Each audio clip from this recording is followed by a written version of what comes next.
Я с большим удовольствием... I have great pleasure in welcoming His Excellency Muhammad Shehbaz Sharif, Prime Minister of the Islamic Republic of Pakistan. I invite him to address the Assembly.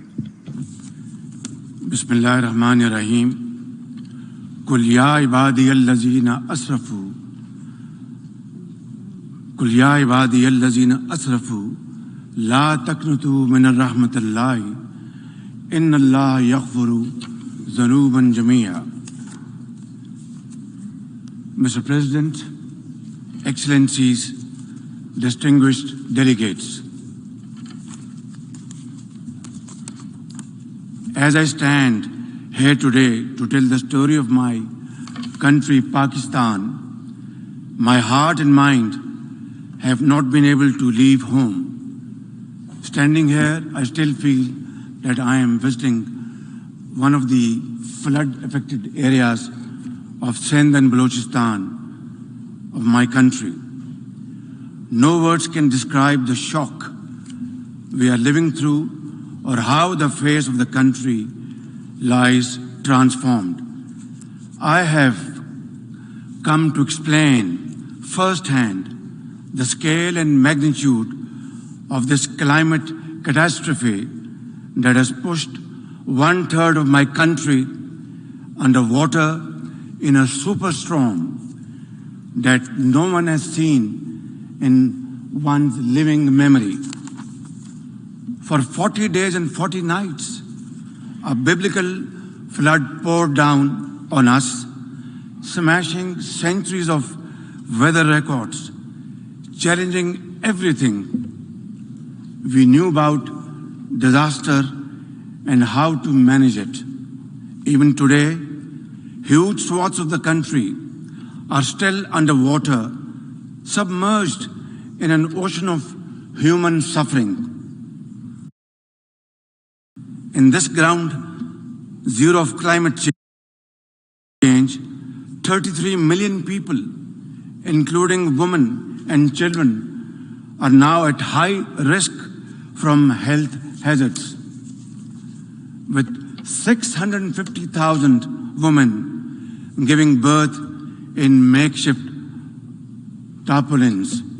More than 1,500 of my people have been gone from this world in this great flood, including over 400 children. Far more are in peril from disease and malnutrition. As we speak, millions of climate migrants are still looking for dry land to pitch their tents on, with heartbreaking losses to their families, their futures, and their livelihoods gone for long times to come. Early estimates suggest that more than 13,000 kilometers of metal roads have been damaged, over 370 bridges have been swept away, 1 million homes have been destroyed, and another million damaged. More than 1 million farm animals have been killed. 4 million acres of crops have been washed away, stripping the people of their bread basket, and damage of an unimaginable scale. Mr. President, Pakistan has never seen a more stark and devastating example of the impact of global warming. Life in Pakistan has changed forever. I have visited personally and spent time in every corner of my devastated country. People in Pakistan ask, why? Why has this happened to them? When global warming rips apart whole families and an entire country at this ferocious speed, it is time to ask why, and time to ask not what can be done, but what must be done. The undeniable truth is that this calamity has not been triggered by anything we have done. Our glaciers are melting fast, our forests are burning, and our heat waves have crossed 53 degrees Celsius, making us the hottest place on the planet. And now, Mr. President, now we live through an unprecedented monster monsoon. It is literally a monsoon on steroids, as the UN Secretary General described it most befittingly. It is on steroids. One thing is very clear. What happened in Pakistan will not stay in Pakistan. As the Secretary General so candidly says, hotspots like Pakistan fall in the 10 most climate vulnerable list of countries, but emit less than 1% of the greenhouse gases that are burning our planet. It is therefore entirely reasonable to expect some approximation of justice for this loss and damage, not to mention building back better with resilience and strength. Clearly, the time for talk about action has passed. At this point, I am profoundly grateful that the UN Secretary General Antonio Guterres visited Pakistan, where he spent time with climate refugees, with mothers and children in the tents, and repeatedly assured us of his support and assistance. At this point, I want to thank each and every one of the countries that have sent help to Pakistan and their representatives to Pakistan to stand in solidarity with us in our most trying hour. On behalf of my nation, I once again express my sincerest appreciation to all of them. Excellencies, the impacts on the health and wealth of my country are beyond calculation at this point. So my real worry is about the next stage of this challenge, when the cameras would have gone or left this August Assembly and the story just shifts away to conflicts like the Ukraine. My question is, will we be left alone, high and dry, to cope with a crisis which we did not create, not of our doing? Where from and how to begin with to rehabilitate and reconstruct after the rescue and relief effort, which is still going on for 12 long weeks. For many of the lives we have saved, the future is dimmed by new fragility, lost homes, decimated livelihoods, deluged croplands, permanent food insecurity, and exposure to uncertain futures. Some 11 million people will be pushed further below the poverty line, while others will drift to cramped urban shelters, leaving little room for climate-smart rebuilding.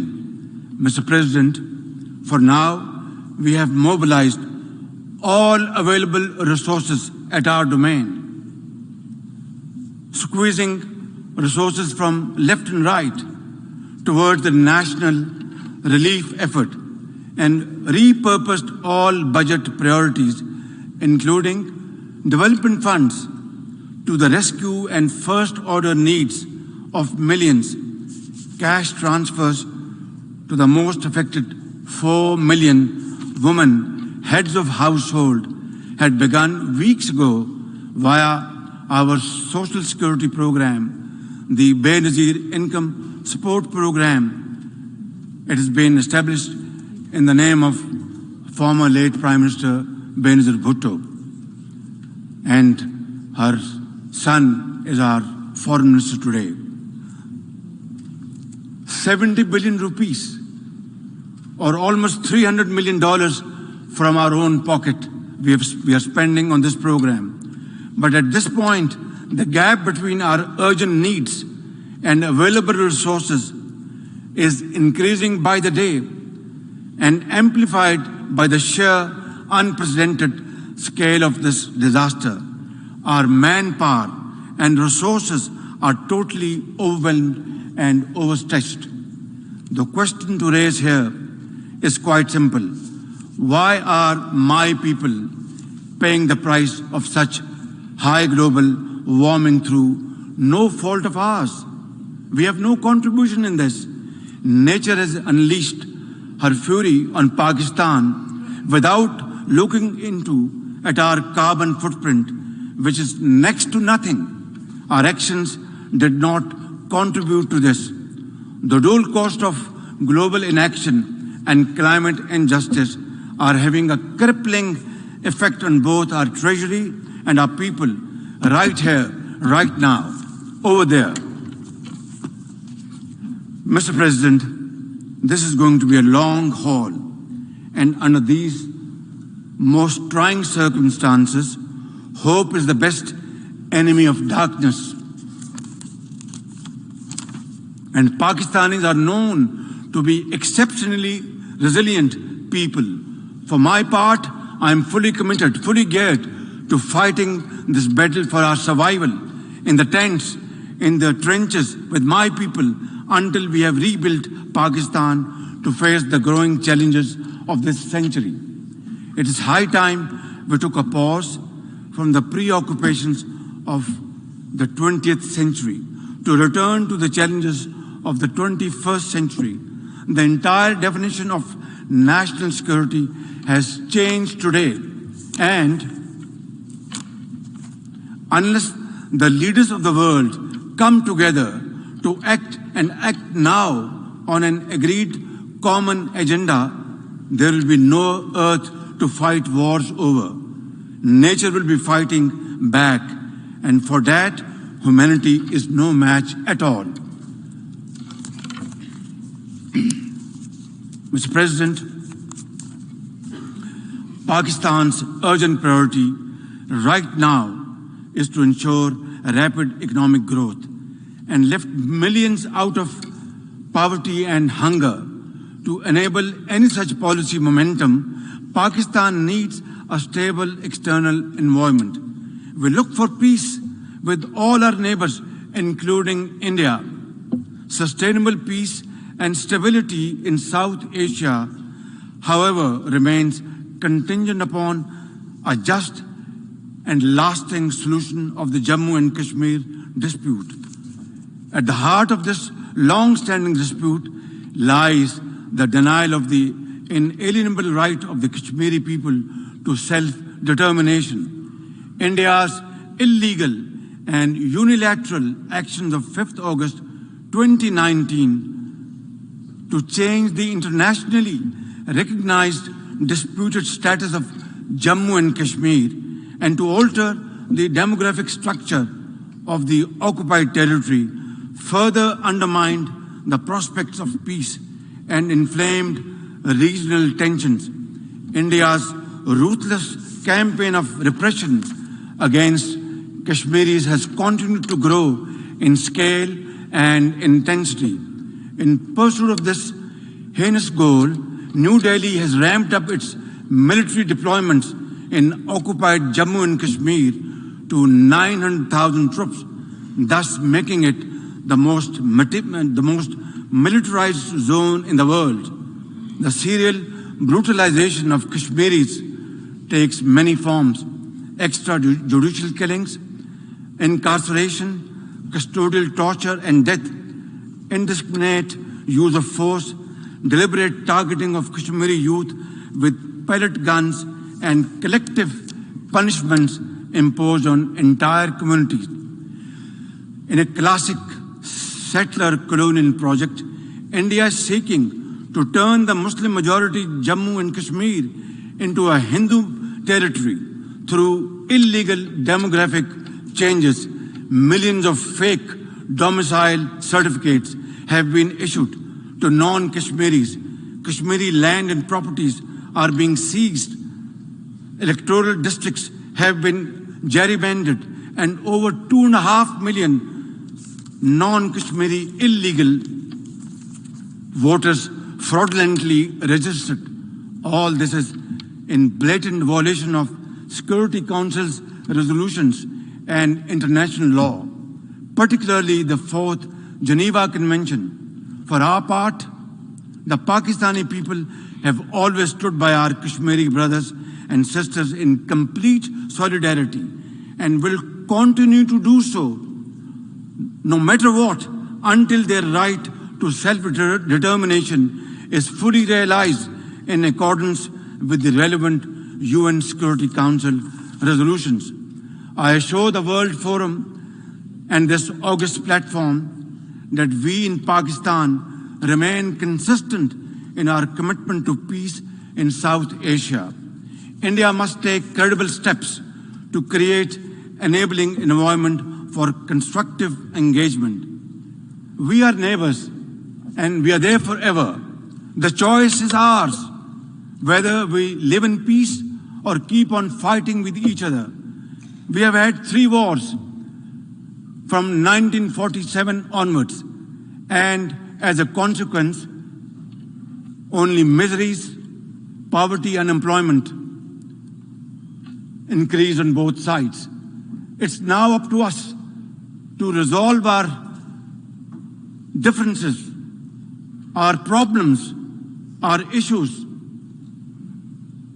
like peaceful neighbors through peaceful negotiations and discussions, and save our scarce resources for promoting education and health and employment to millions of people, young boys and girls on both sides of divide, and not waste our resources in buying more ammunition and trying to promote tension in this area. I think it's high time that India understands this message loud and clear, that both countries are armed to the teeth. War is not an option. It is not an option. It is not an option. Only peaceful dialogue can resolve these issues so that the world become more peaceful in times to come. Mr. President, Afghanistan today presents a unique challenge. 30 million Afghans are left without a functional economy.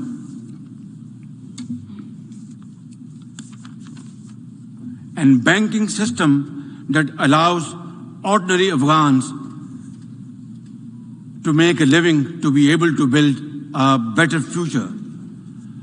Pakistan would also like to see Afghanistan, which is at peace with itself and the world, and which respects and nurtures all its citizens without regard to gender, ethnicity, and religion. Pakistan is working to encourage respect for the rights of Afghan girls and women to education and work. Yet, it is at this point, isolating the Afghan interim government could aggravate the suffering of the Afghan people who are already destitute. Constructive engagement and economic support are more likely to secure a positive response. A peaceful, prosperous, and connected Afghanistan in our collective interest. As a neighbor, Pakistan is a vital stake in peace and stability in Afghanistan. We have led the humanitarian efforts to help our Afghan brothers and sisters. We must avoid another civil war, rising terrorism, drug trafficking, or new refugees, which none of Afghanistan's neighbors are in a position to accommodate. Pakistan urges the international community to respond in a positive way to the UN Secretary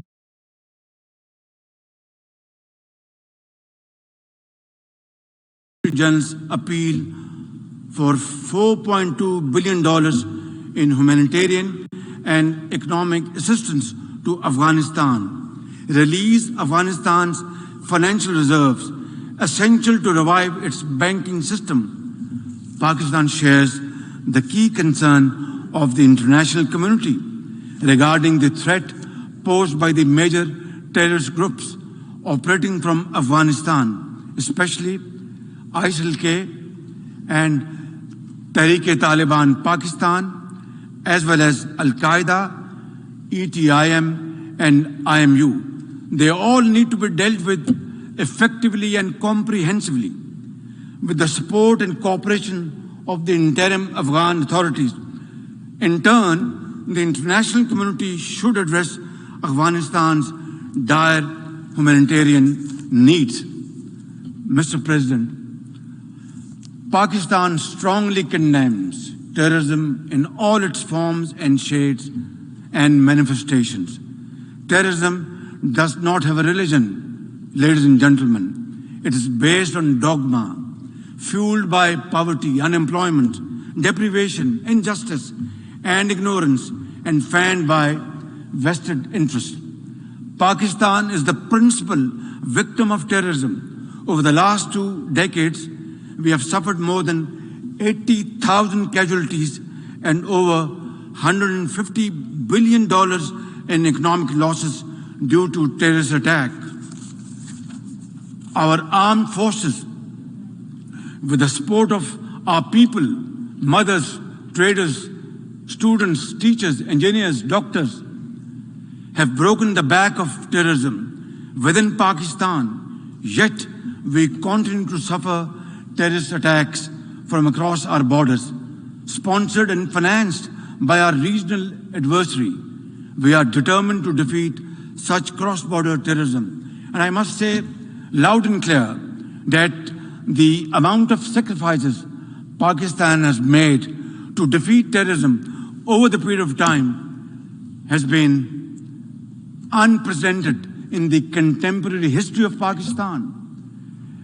I tell often to my friends, if you see somebody, a mother or a child or a boy limping on the streets of Pakistan, maybe he was a victim of terrorists years back. That is the kind of sacrifice Pakistan has paid. Our generals, our soldiers, our doctors, mothers, teachers, students, and traders, they all paid their lives for Pakistan's well-being and defeated terrorism. And this peace which was restored back in Pakistan after great sacrifices is not only for Pakistan, it is a peace for global countries and global community. And we are very proud of it.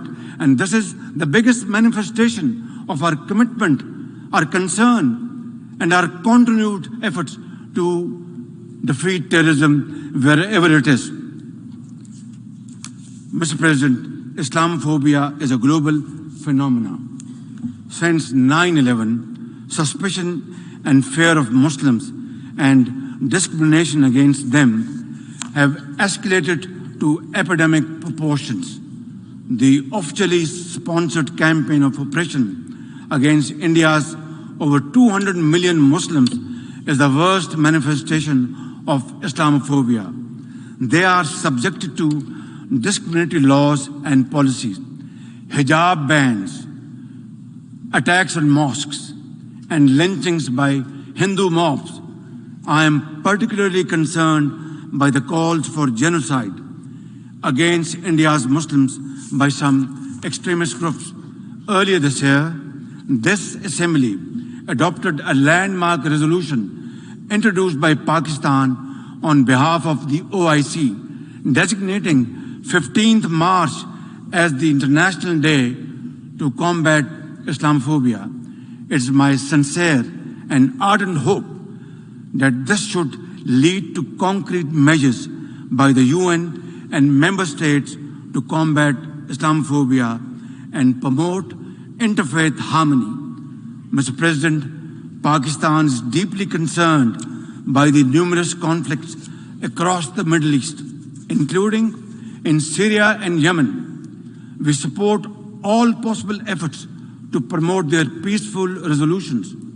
We call on Israel to put an immediate end to the blatant use of force and flagrant violations of human rights of the Palestinian people and the repeated desecration of the holy Al-Aqsa Mosque, the only just, comprehensive, and lasting solution of the Palestinian question is the acceptance of a viable, independent, and contiguous Palestinian state with the pre-1967 borders and Al-Quds Al-Sharif as its capital. Mr. President, the Security Council and the General Assembly must be empowered to play their respective roles under the UN Charter. The Security Council must be expanded by adding 11 new non-permanent members to make it more representative, democratic, transparent, effective, and accountable.